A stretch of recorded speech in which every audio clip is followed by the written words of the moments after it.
SIS trabajamos por programas, ¿vale? Uno de ellos es el centro de día, que es donde estoy yo. Servicios básicos, desayunos, higiene, las cosas que harías tú desde que te levantas hasta que vas a trabajar, pues lo mismo para personas que no pueden. Aquí llegan personas con animales, no tantas como realmente hay, pero sí que puede ser que cada día 2 o 3 personas traigan su perro, alguna vez algún hámster también, y algún pajarito, pero en principio perro. Si tú vas a un albergue y te dicen tú no puedes entrar con esta otra persona, si esa persona es básica para ti en tu vida, tú vas a decir, si no entra ella, yo no entro. Pues es lo mismo.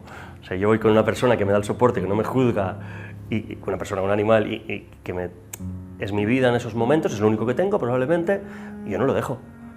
En ocasiones que en otro trabajo o en otros sitios me ha tocado decir que no a una persona que entraba con un animal por temas de normativa, por temas ajenos a mi voluntad, digamos, pues es complicado, porque me pongo, dices, si fuera yo con mi animal a cualquier sitio, me gustaría que me atendieran con mi animal, que somos 2, no solo a uno y al otro no. Entonces eso te crea un debate ético interno interesante sobre lo que está bien y lo que tú te gustaría hacer y lo que te piden hacer, ¿no?